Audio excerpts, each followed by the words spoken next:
हाँ भाई, तो देखते हैं 2025 में किन टॉपिक्स पे ज़्यादा वेटेज था। तो त्रिची भी इस बार भी पेपर बना रहा है, तो ऑलमोस्ट उसी तरह का पैटर्न होना चाहिए। और डिफ़िकल्टी लेवल भी देखते हैं, लास्ट ईयर किस तरह के डिफ़िकल्ट क्वेश्चंस आए थे, कौन क्वेश्चन थे जो बिल्कुल नहीं करने वाले थे। और डिफ़िकल्ट और वेरी डिफ़िकल्ट का यार कंसेप्ट बड़ा डिफरेंट होता है। जब एग्ज़ाम टाइम रियल टाइम में बैठते हो तो वो चीज़ें ज़्यादा डिफ़िकल्ट होती हैं, घर बैठ के वो चीज़ें आसान लगती हैं क्योंकि बहुत सारे रिसोर्सेज होते हैं। तो सारी बातें एग्ज़ामिनेशन टाइम पे क्या फील हुआ स्टूडेंट को, उसके अकॉर्डिंग रहेंगी। तो सबसे पहले तो एनालिसिस हम देखते हैं। एलजेब्रा में 8 क्वेश्चंस आए थे, कैलकुलस में भी 8 क्वेश्चन थे, ट्रिग्नोमेट्री में भी 8 क्वेश्चन थे। वेक्टर तो अब गायब ही हो गया है, तो वेक्टर का जो पोर्शन है वो और जगह एडजस्ट हो जाएगा। 6-7 क्वेश्चन आ जाते थे, तो हो सकता है प्रोबेबिलिटी के बढ़ जाएं, कैलकुलस के बढ़ जाएं, ठीक है। इसके बाद कोऑर्डिनेट ज्योमेट्री से 6 क्वेश्चन थे। पीएनसी से देख रहे हो, बहुत बड़ा वेटेज है पीएनसी, छोटा सा चैप्टर है, 5 क्वेश्चन पीएनसी से। प्रोबेबिलिटी से 4 क्वेश्चन, ये थोड़ा उल्टा हो गया था, हमेशा प्रोबेबिलिटी से ज़्यादा आते थे, परमिटेशन से कम आते थे। स्टैटिस्टिक्स से भी अच्छा वेटेज है, 3 क्वेश्चन है। और सेट थ्योरी 2 क्वेश्चन। तो यहां से एक बात समझ में आती है कि यार देखो, ये 2 घंटे का चैप्टर है सेट थ्योरी, 2 क्वेश्चन श्योरली आ रहे हैं। स्टैटिस्टिक्स भी कोई इतना बड़ा क्वेश्चन नहीं है जितने 3 क्वेश्चन आ रहे हैं। इमेजिन करो यार, कैलकुलस से 8 क्वेश्चन, कैलकुलस पढ़ने में 4 महीना लग जाएगा, स्टैटिस्टिक्स पढ़ने में हार्डली 2 दिन लगेंगे, और कोई बहुत एबनॉर्मल क्वेश्चन नहीं थे। 3 क्वेश्चन, प्रोबेबिलिटी से 4, परमिटेशन कॉम्बिनेशन ठीक है, अच्छे से पढ़ेंगे तो 2 दिन लगेंगे हार्डली, रिवाइज करोगे 2 दिन। और 5 क्वेश्चन बहुत ज़्यादा होते हैं, ठीक है। प्रोबेबिलिटी से 4, कोऑर्डिनेट ज्योमेट्री समय अच्छा लगता है लेकिन 6 क्वेश्चन ठीक ठाक वेटेज है। कैलकुलस ट्रिग्नोमेट्री का भी अच्छा वेटेज देख रहे हो, 8 क्वेश्चन का वेटेज है एग्जैक्टली, तीनों का वेटेज सेम हो गया, ट्रिग्नोमेट्री, कैलकुलस एंड एलजेब्रा, ठीक है। तो इससे इस ईयर भी देखोगे पीएनसी से हो सकता है ज़्यादा क्वेश्चन आए, और इवन अगर दोनों मिला लो, पीएनसी और प्रोबेबिलिटी मिला लो, तो अप्रॉक्सीमेटली अगर देखा जाए 10 क्वेश्चन, क्योंकि इसके रिड्यूस होंगे तो 10 क्वेश्चन पीएनसी एंड प्रोबेबिलिटी से, बहुत बड़ा वेटेज हो गया। ट्रिग्नोमेट्री, कैलकुलस, एलजेब्रा कंपैरिजन में देखा जाए तो 10 क्वेश्चन सिर्फ पीएनसी एंड प्रोबेबिलिटी से। स्टैटिस्टिक्स एंड सेट थ्योरी से भी 5 क्वेश्चन। तो आई होप समझ में आ रहा होगा कहां से हमें नंबर स्कोर करने। ये तो डायग्राम है, ठीक है। सबसे इंपॉर्टेंट बात, डिफिकल्टी लेवल। अब यार जैसे हमने बताया, डिफिकल्टी क्या डिफिकल्ट है, क्या इजी है, ये सब रिलेटिव टर्म है। जब तुम रियल टाइम पे बैठते हो तो एक मॉडरेट क्वेश्चन भी स्टूडेंट पॉइंट ऑफ व्यू से डिफिकल्ट हो जाता है। अब काफ़ी टीचर और कुछ भी हो, उनको सब कुछ आसान लगता है। क्यों लगता है? क्योंकि वो यार बाद में पेपर देते हैं। जब रियल टाइम में पेपर दिया जाता है तो जो हमें फील होगा वही तुम्हें फील होगा, ऐसा नहीं है। मेरे लिए भी मॉडरेट क्वेश्चन डिफिकल्ट हो सकता है। क्या ये बात समझ में आ रही है? और ओवरऑल मान के चलो यार, पेपर अगर अबव एवरेज आता है तो यार बी प्रैक्टिकल, 25 क्वेश्चंस करने, तुम 50 मत देखो, तुम ये मान के चलो यार 15 तो हमें छोड़ने ही छोड़ने। वो 15 वही है जो डिफिकल्ट है। क्या ये बात समझ में आ रही? 35 में हमें अपनी उम्मीद तलाशनी है कि यार इन 35 में कौन से करने का डिसीजन लेना है और कौन से करने का डिसीजन नहीं लेना है। ऑब्वियसली यार आएगा तो तुम वो 15 भी कर सकते हो, कोई उसमें बात नहीं है, लेकिन इन जनरल तरीका यही है कि जो डिफ़िकल्ट लग रहे हैं, जो पहली बार में तुम्हें डिफ़िकल्ट लग रहा है, वो ऑब्वियसली तुम्हारे लिए डिफ़िकल्ट है। तुम उसमें लालच की वजह से उसमें कूदने की ज़रूरत नहीं है। समझ में आ रही बात? अगर तुमने पहला क्वेश्चन ही देखा और पहला क्वेश्चन तुम्हें लग रहा है ये चैप्टर पढ़ा हुआ नहीं है अच्छे से, तो बिल्कुल तुम उसको स्किप कर दो, क्योंकि वो क्वेश्चन तुमसे सॉल्व नहीं होने वाला है। जब साल भर सॉल्व नहीं हुआ तो वहाँ भी सॉल्व नहीं होगा। तो इनिशियली हमें पिक करना है उन 35 क्वेश्चन में से कम फर्स्ट फेज में 15 क्वेश्चन जो कि ईजीएस्ट क्वेश्चन है। और ये बार बार समझाया जाता है लेकिन ये करते बहुत कम लोग हैं। सिर्फ 15 क्वेश्चन तुम सेलेक्ट करो, स्किप करते जाओ, सिर्फ 15 क्वेश्चन सेलेक्ट करो जो बिल्कुल आसान है। और बिल्कुल इस बार भी, लास्ट ईयर भी पेपर में ऐसा था, 15-16 क्वेश्चन बिल्कुल आसान थे। अगर तुमने फर्स्ट रोक में वो कर लिया तो फिर तुमसे डिफिकल्ट क्वेश्चन भी सॉल्व होना स्टार्ट हो जाते हैं। अगर तुम मिक्स मैच करते रहे, फर्स्ट करा, सेकंड करा, थर्ड करा, फोर्थ करा, सीरियल से चले, तो फिर आगे आने वाले इजी क्वेश्चन भी नहीं सॉल्व होते। तो ये 15 क्वेश्चन तो हमें करने ही करने, और बहुत सालों से हम देखते आ रहे हैं 22 क्वेश्चन, 25 क्वेश्चन में भी सिलेक्शन हो जाता है, अच्छा खासा ठीक ठाक सिलेक्शन हो जाता है। लेकिन तुम्हारा जो माइंड मेकअप होता है, नहीं 40 करने हैं, 45 करने हैं, उस चक्कर में सारी चीज़ें डिफिकल्ट हो जाती।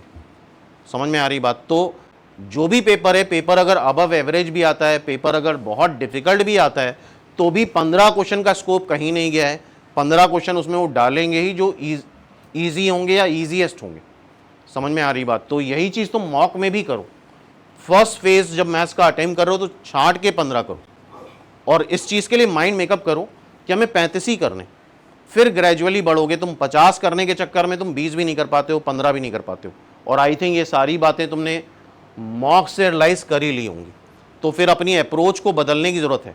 ठीक है, तो सबसे पहले हम क्या करेंगे, ईजीएस्ट क्वेश्चन पिक करेंगे, और यही अप्रोच तुम मॉक में लगाओ, यही बार बार अप्रोच मॉक में लगाओ, तुम देखोगे मॉक तुम्हारा बेहतर होता जाएगा। तो जैसा हमने बताया, एक स्टूडेंट पॉइंट ऑफ व्यू से रियल टाइम में, जैसे वही क्वेश्चन अभी हम तुम्हें क्लास में कराएं तो तुम्हें लगेगा हो सकता है आसान है, लेकिन वही क्वेश्चन तुम जब रियल टाइम पे दोगे एग्जाम में, वो तुम्हें मॉडरेट या डिफिकल्ट फील हो सकता है। ठीक है भाई? तो अब देखो, अब बात करते हैं एलजेब्रा की। तो एलजेब्रा में टोटल देख रहे हो 8 क्वेश्चंस आए हैं, थोड़ा सा वेटेज कम हो गया, अदरवाइज प्रोग्रेशन का वेटेज ज़्यादा रहता है पेपर में। ठीक है, अप डाउन चलता रहता है। 2 क्वाड्रेटिक से हैं, 2 लॉग से हैं, 2 मैट्रिक्स से, 1 डिटर्मिनेंट से और 1 प्रोग्रेशन से। यूजुअली पिछले कई सालों से प्रोग्रेशन से ज़्यादा क्वेश्चन आते हैं, 3 से 4 क्वेश्चन कई बार प्रोग्रेशन से आ जाते हैं। तो ऐसा नहीं कि यही सेम डेटा फिर से रिपीट होगा, हो सकता है प्रोग्रेशन से ही 4 क्वेश्चन आ जाए।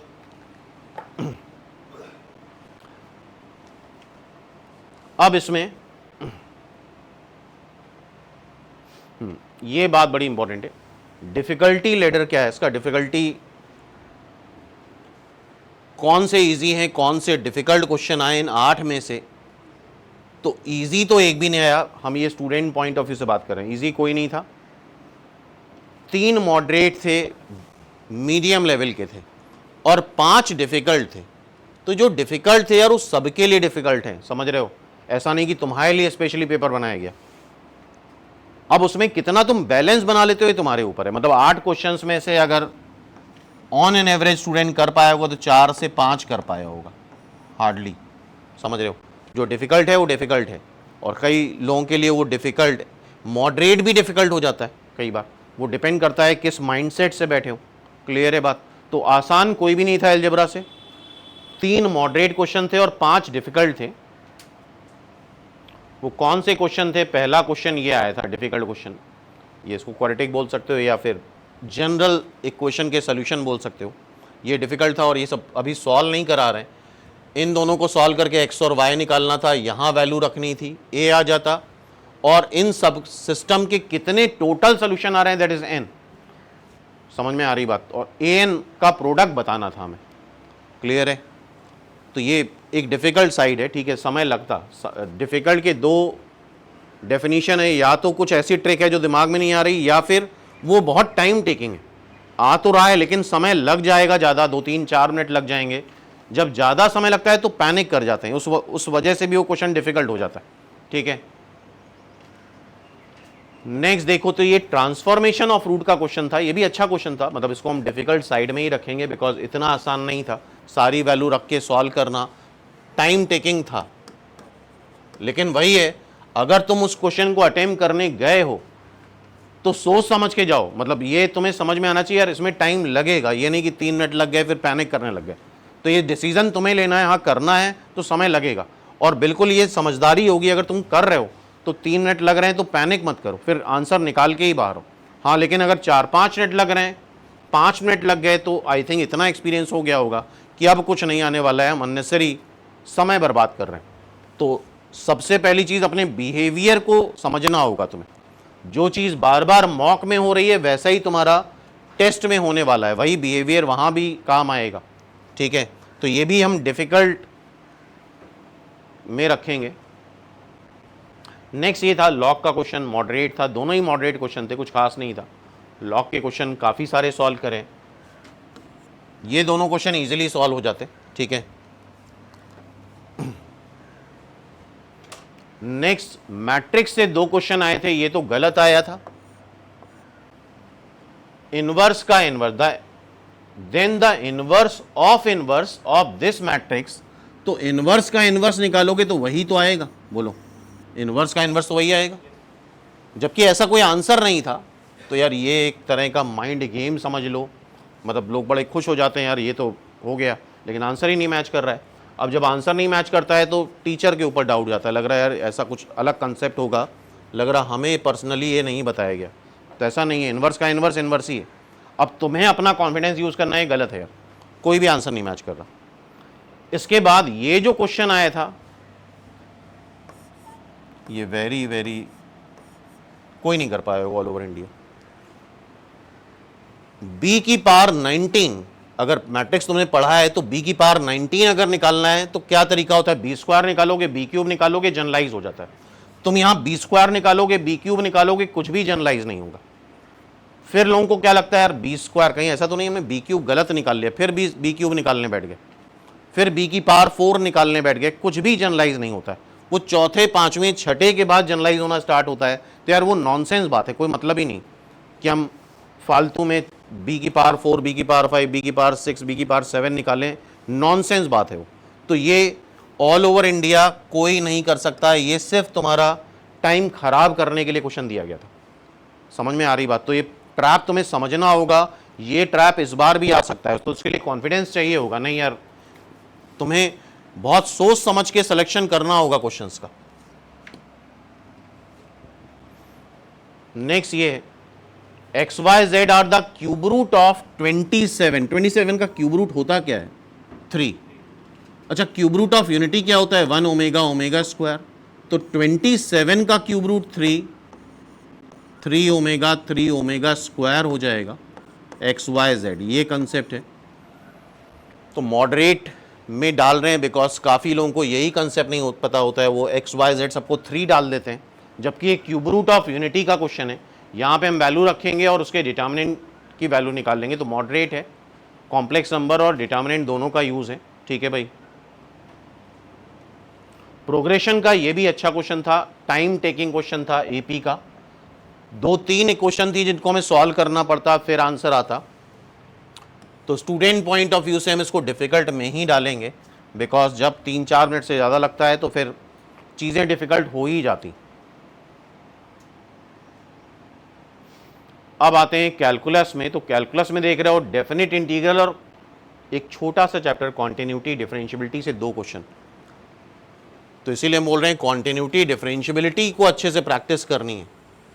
ये पिछले कई सालों से इसका वेटेज प्रॉपर अच्छा खासा रहा है। एप्लीकेशन ऑफ डेरिवेटिव से 2, डेफिनेट से 2, लिमिट से 1 और एरिया से 1। और इस बार प्रॉपरली लिखा हुआ है सिलेबस में रिलेशंस, तो रिलेशन से भी मान के चलो एक क्वेश्चन आएगा। वेक्टर का वेटेज मेरा जो एक्सपेक्टेशन है कैलकुलस में बढ़ेगा। कैलकुलस में 12 तक क्वेश्चन आ सकते हैं, ठीक है। तो 8 क्वेश्चन तुम्हारे कैलकुलस में भी पूछे गए।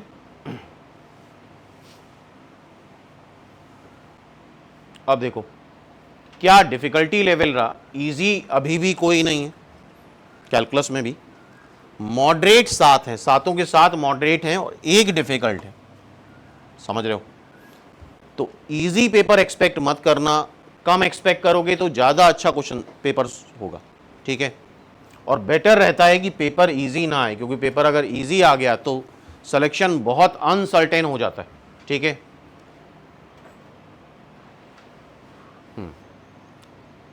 तो डेफिनेट इंटीग्रल का पहला ही क्वेश्चन गलत पूछा था, कोई भी आंसर नहीं मैच कर रहा था। दूसरा यार अगर क्वेश्चन याद हो, ये काफ़ी लेंथी क्वेश्चन होता है, डेफिनेट में कराया था हमने, मतलब ये अच्छा खासा तुम्हें कैलकुलेशन करना पड़ेगा। तो इसीलिए मॉक में हम यार जानबूझ के पेपर आजकल डिफ़िकल्ट बना रहे हैं कि उस चीज़ की तुम्हारी प्रैक्टिस हो, माइंड मेकअप हो कि यार अगर पेपर डिफ़िकल्ट आया तो कम नंबर लाने पे भी तुम्हारा सिलेक्शन हो जाएगा, और पेपर आसान आया तो ज़्यादा नंबर लाने पे भी सिलेक्शन नहीं होगा। तो अपने माइंड को खुद को बस सेटिस्फाई मत करो, उस सिचुएशन को समझना पड़ेगा तुम्हें कि क्या सिचुएशन चल रही है।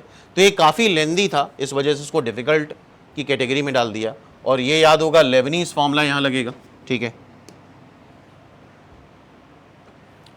इसके बाद कॉन्टिन्यूटी डिफरेंशियबिलिटी का ये क्वेश्चन मॉडरेट था, कुछ लोगों के लिए डिफ़िकल्ट था, लेकिन ये वाला पार्ट एक्स साइन 1/x और एक्स स्क्वायर साइन 1/x वाला पार्ट बहुत बार एग्ज़ाम में 5 से 6 बार निमसेट में आ चुका है, और उसी का दूसरा वर्जन ये कर दिया x to the power alpha x to the power beta, ठीक है। तो मॉडरेट या डिफ़िकल्ट दोनों बोल सकते हैं इस क्वेश्चन को, मतलब बहुत आसान भी नहीं था और इजी तो नहीं बोल सकते। ये क्वेश्चन सिग्नम फंक्शन का था, ये भी मॉडरेट क्वेश्चन था कॉन्टिन्यूटी डिफरेंशियबिलिटी का। देन इसके बाद मैक्सिमा मिनिमा का ये क्वेश्चन मॉडरेट था, कैलकुलेशन करने पड़ते, लेंदी क्वेश्चन था, लेंदी पेपर था, मान के चलो आंसर निकालने के लिए स्ट्रगल करना पड़ेगा, बिना स्ट्रगल के आंसर नहीं आएगा। दूसरा ये भी मॉडरेट क्वेश्चन था, हम इसको इजी भी बोल सकते हैं वैसे, लेकिन इसमें भी कैलकुलेशन ठीक ठाक थे।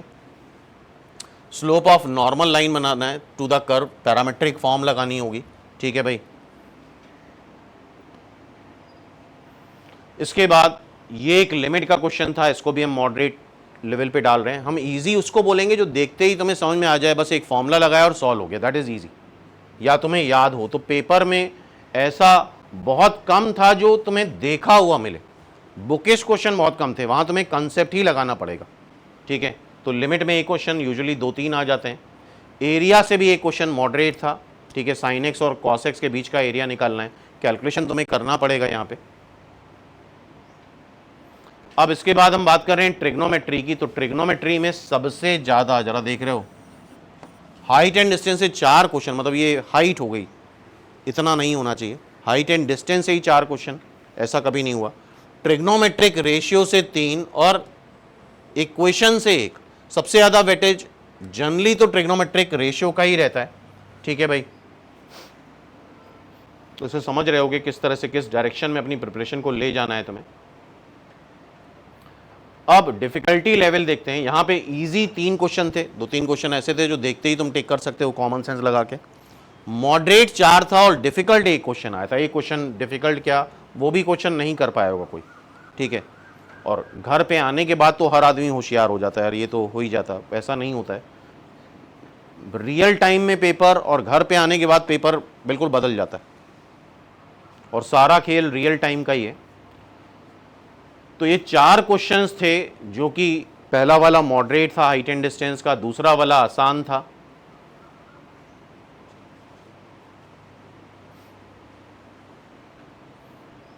फिर ये थर्ड एरोप्लेन वाला क्वेश्चन मॉडरेट था, फिर ये फोर्थ, ये भी मॉडरेट क्वेश्चन था, और ये वाला फोर्थ वाला पार्ट तो बहुत बार आ चुका है तुम लोग के एग्जाम में। अभी इन सब की भी ट्रिक्स देखेंगे अभी हम लोग। अब इसके बाद ट्रिग्नोमेट्रिक रेशियो, पहला क्वेश्चन इजी था, sine C plus sine D लगा देना था बस। दूसरा क्वेश्चन बहुत लेंदी था, ये शायद ही बहुत कम ही लोग कर पाए होंगे, और इस तरह के बहुत lengthy question, difficult question, smart work वही है कि पहचानो और छोड़ दो, चक्कर में मत पड़ो। 50 में 50 नहीं करने हैं, 50 में तुम 35 कर लोगे तो जो रैंक तुम सोच नहीं रहे हो, एक्सपेक्ट नहीं कर रहे हो, उतनी अच्छी रैंक आ जाएगी तुम्हारी। समझ में आ रही बात? तो डिफिकल्ट क्वेश्चन को हमें पहचानना होगा, इमोशनल नहीं होना होगा कि नहीं यार करके मानेंगे। इसके बाद थर्ड क्वेश्चन, ये कॉमन क्वेश्चन था जो अक्सर मेरे ख्याल से करा होगा सबने, तो जिसने नहीं करा है उसके लिए मॉडरेट लेवल का है। साइन एक्स में क्वाड्रेटिक बनानी होगी, पूरी सॉल्व करनी होगी, ठीक है। ट्रिग्नोमेट्रिक इक्वेशन ये तो बहुत ही आसान है, 1/tan theta plus tan theta 2 आएगा तो tan थीटा 1 आएगा, tan थीटा 1 आएगा तो थीटा, तो इजी क्वेश्चन। क्यों भाई, जो देखते ही कर लो, that is easy question. Vector की हम बात ही नहीं करेंगे, बिकॉज वेक्टर पूरा एलिमिनेट हो चुका है। तो मेरा जो मानना है इसके जो 6-7 क्वेश्चन है वो कैलकुलस और कोऑर्डिनेट की तरफ शिफ्ट होंगे, ठीक है। और जो एक्स्ट्रा पार्ट बचा हुआ है, इंक्लूड करा है, उसमें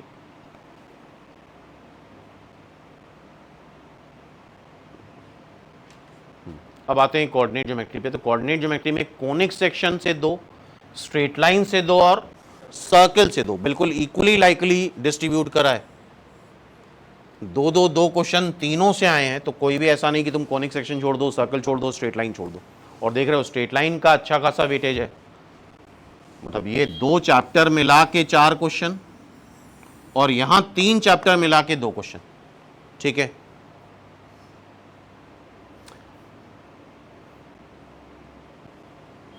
अब देखते हैं डिफिकल्टी लेवल। 2 बहुत आसान थे, आसान मतलब देखते ही टिक कर दो, सीधा फॉर्मूला लगाओ। 1 मॉडरेट था और 3 डिफिकल्ट थे। और फिर से हम बोल रहे हैं डिफिकल्ट यार हम रियल टाइम के अकॉर्डिंग और स्टूडेंट के अकॉर्डिंग बता रहे हैं। यहाँ पे करोगे क्वेश्चन तो तुम्हें वो डिफिकल्ट मॉडरेट भी लग सकता है, डिफिकल्ट ईजी भी लग सकता है, बिकॉज घर पे बैठ के तुम्हारे पास बहुत सारे सोर्सेज होते हैं सॉल्व करने के। तो पहला क्वेश्चन ये डिफिकल्ट था, लेंदी क्वेश्चन था, सॉल्व करने में समय लगता है, यहाँ पे चीज़ों को बनाने में टाइम लगता। तो समझदारी यही है कि अगर ये कुछ नया कुछ बहुत बड़ा देख रहे हो, जैसे हम होंगे अगर ये क्वेश्चन अटेम्प्ट कर रहे हैं एग्जाम में, तो फॉर द टाइमिंग अवॉइड करेंगे यार। इतना सारा डेटा समझने में ही यार तुम्हें 1 मिनट लग जाएगा, उसको इंप्लीमेंट करने में ही 1 मिनट लग जाएगा। क्या ये बात समझ में आ रही बात? फिर ये मॉडरेट था, पैराबोला का क्वेश्चन, ये करा जा सकता है। कम डेटा है, कम डेटा समझने में भी कम समय लगेगा, सॉल्व करने में भी कम समय लगेगा। और इस तरह क्वेश्चन, सिमिलर क्वेश्चन सॉल्व करे भी होंगे। इक्विलैटरल ट्रायंगल इंस्क्राइब करा गया है पैराबोला के अंदर। Then straight line, straight line का पहला क्वेश्चन डिफिकल्ट है।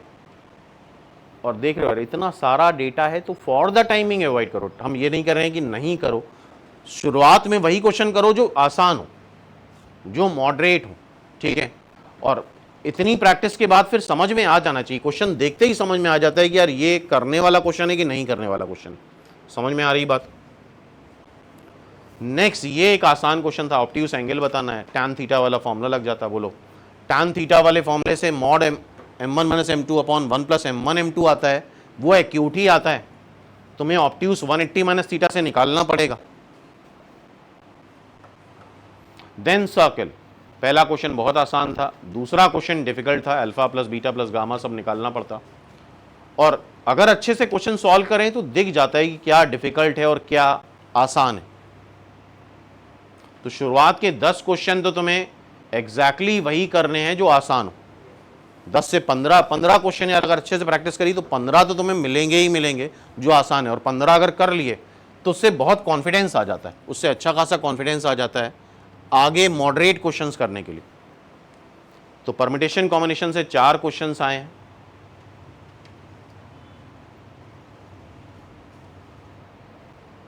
अब देखते हैं वो कौन कौन से टाइप हैं।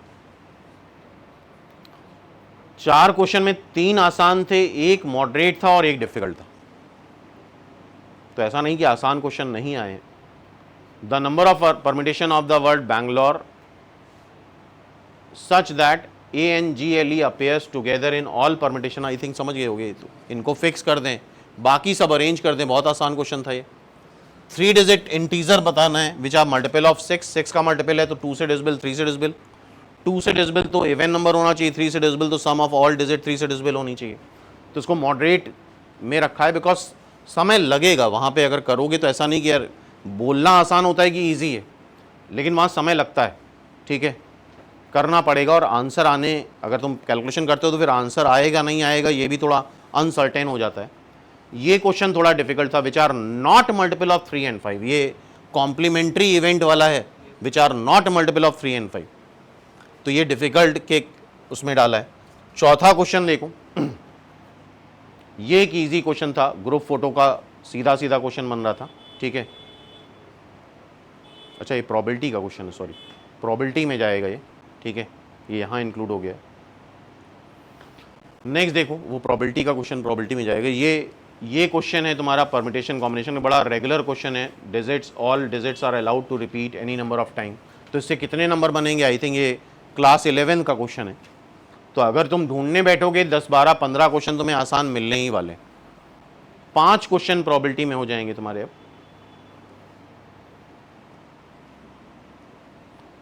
प्रोबेबिलिटी में देखो 1 इजी था, 3 मॉडरेट थे और 1 डिफिकल्ट था, ठीक है। अब बाकी डिपेंड करता है तुमने चैप्टर कितने अच्छे से पढ़ा है। वो जो मॉडरेट हम बोल रहे हैं, हो सकता है तुम्हारे लिए ईजी हो जाए वो चीज़। कई लोगों का कुछ चैप्टर में बहुत मास्टरी होती है। तो पहला बहुत आसान था कंडीशनल प्रोबेबिलिटी का, दूसरा मॉडरेट था find the probability of getting head, ये बायनोमियल डिस्ट्रीब्यूशन क्वेश्चन था, ये मॉडरेट लेवल का। सेट थ्योरी के फॉर्म में दे रखा था, ये भी मॉडरेट था। और ये पॉइजन डिस्ट्रीब्यूशन क्वेश्चन आया है, ध्यान रखना, पॉइजन डिस्ट्रीब्यूशन का क्वेश्चन पूछा गया है लास्ट ईयर, तो ये भी मॉडरेट था। काफ़ी बच्चों को पॉइजन डिस्ट्रीब्यूशन का फॉर्मूला ही भूल जाते हैं, तो इसलिए रेगुलर रिवाइज करना बहुत ज़रूरी है। अब देखो स्टैटिस्टिक्स में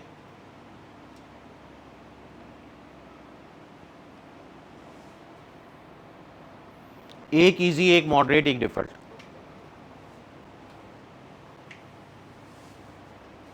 ये मीन वाला बहुत रेगुलर क्वेश्चन है, ये आई थिंक सबने करा होगा, ठीक है, ये आसान हो गया। ये मॉडरेट था बिकॉज चारों में सारी बातें अलग अलग निकालनी थी हमें, चारों में 4 तरह की इंफॉर्मेशन थी, ठीक। देन थर्ड, ये थोड़ा डिफिकल्ट क्वेश्चन था, ठीक है, स्टैंडर्ड, इसको हम डिफिकल्ट में डालेंगे बिकॉज कैलकुलेशन यहां पे ज़्यादा थे, कैलकुलेशन तुम्हें यहां पे करने पड़ेंगे, और अभी ये सब PYQ में डिस्कस करेंगे हम लोग आगे। देन सेट थ्योरी, दोनों इजी क्वेश्चन थे, कोई मॉडरेट नहीं और कोई भी डिफिकल्ट नहीं, और ओवरऑल अगर तुम काउंट करोगे तो 15 क्वेश्चन इजी मिल ही जाएंगे। बस सूझबूझ ये है कि वो 15 ढूंढते कैसे, और वही होशियारी है यार, ईगो नहीं पालनी है। पहला क्वेश्चन ये भी बहुत आसान था, दूसरा ये तो बहुत ही रिपीटेड क्वेश्चन है, 5 से 6 बार ये क्वेश्चन पूछा जा चुका है तुम्हारे सेट थ्योरी का।